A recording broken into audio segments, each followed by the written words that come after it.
The Adventures of Tom Sawyer by Mark Twain. Longman Simplified English Series. Read by Pairin Srisom. Chapter 1. Full of Mischief. Tom. No answer. Tom, cried Aunt Polly again. No answer. I wonder where that boy's gone. Tom.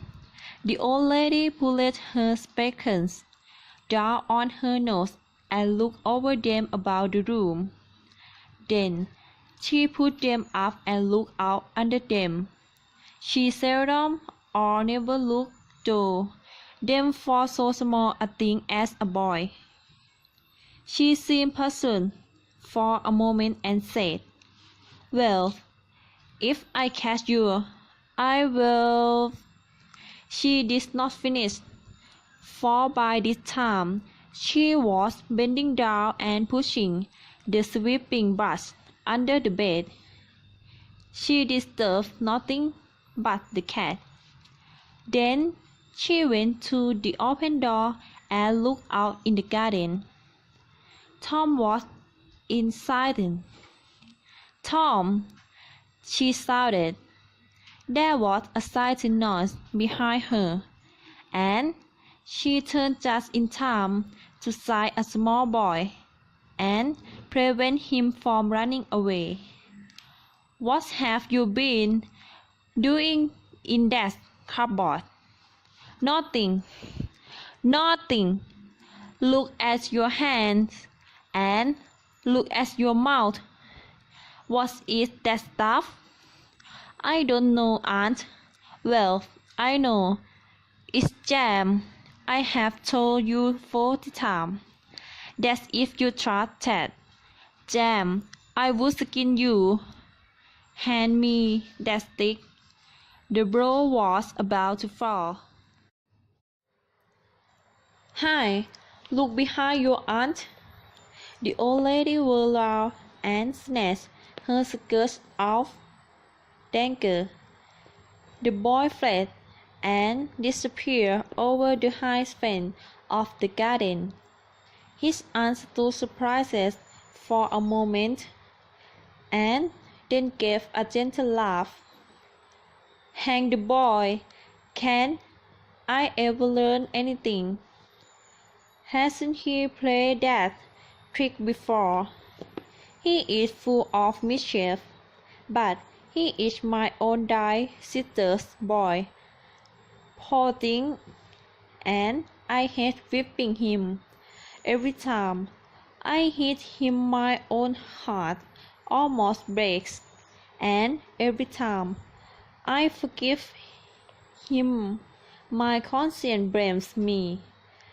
He will stay away from school this afternoon, and I will be half-like to punish him by making him work tomorrow.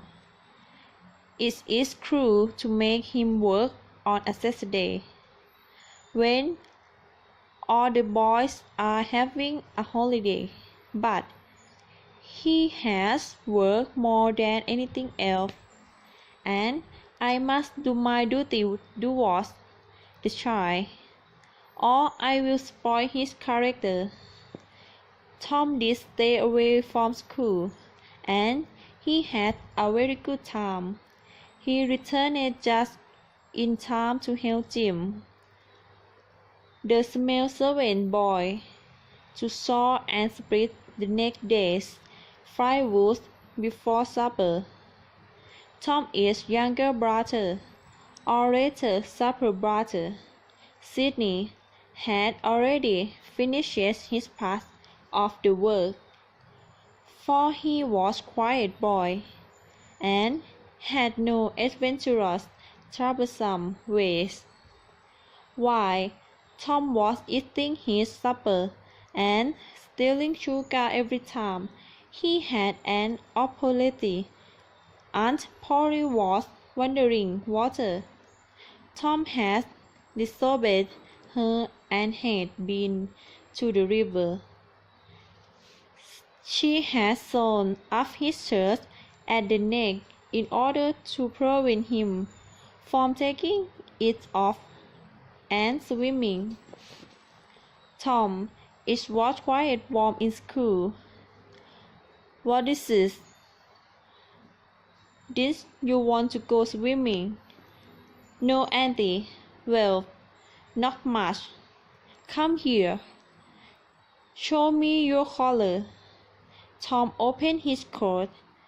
The neckband of his shirt was clearly sewn. Well, you may go out and play. I was sure that you had stayed away from school and been swimming. I know you saw his collar with white dress, said Sydney. Now it's back. Why, I did saw it with white thread. Tom. But Tom did not wait for the rest. As he went out, he said, Sis, I will give you a beating for that. In a chef plate, Tom examined two Disney, which were stuck in his coat. One needle had white thread wound round it and the other had black. She wouldn't have noticed it, but Fawcett hang it sometimes. She saw it with white and sometimes she saw it with black. I cannot remember which, she asked. I wish she would stick to me color, but I will make she suffer for that. Within 2 minutes, he has forgotten all his troubles. A stranger was standing before him, a boy a little bigger than himself, a stranger of any age, male or female, was an object of curiosity in the poor little village of St. Petersburg. This boy was well dressed, too well dressed, on a weekday. Tom stared scornfully at the stranger fine clothes, which seemed to make his own appear worn out. Neither boy spoke. Finally, Tom said, I can beat you. I would like you to try it. Well, I can do it. No, you can. Yes, I can. No, you cannot. I can. You cannot. Cannot. And a comparable pause followed. Then Tom drew a line in the dust with his big tail and said, You daren't step over that. If you do, I will beat you too. You can't stand up. The new boy at once stepped over the line and said, Now, let me see you do it. You had better be careful. Well, you said you would do it. Why don't you do it? For 2 cents I will do it. The new boy took 2 coins out of his pocket and held them out scornfully. Tom struck them to the ground. In an instant both boys were rolling in the dirt, flying like cats. For a few minutes they drove at each other's hair and clothes, hit and scratched each other's nose, and covered themselves with dirt and glory. At last, though, the dust of Butter Tom appeared, sitting on the new boy, and stinging him with his fists. Say that you have had enough, said Tom. The boy only struggled to free himself. Say enough. The hitting went on. Finally, the stanker gasped, "Enough!" Tom let him get up and said, "Now that will teach you." The new boy went off brushing the dust from his clothes, occasionally looking back and dreading what he would do to Tom the next time he met him. Tom replied with himself, "As soon as Tom's back was turned, the new boy unearthed a stone, threw it, and hit Tom between the shoulders. Then he ran like a deer. Tom just the tether home, and just found out where he lied.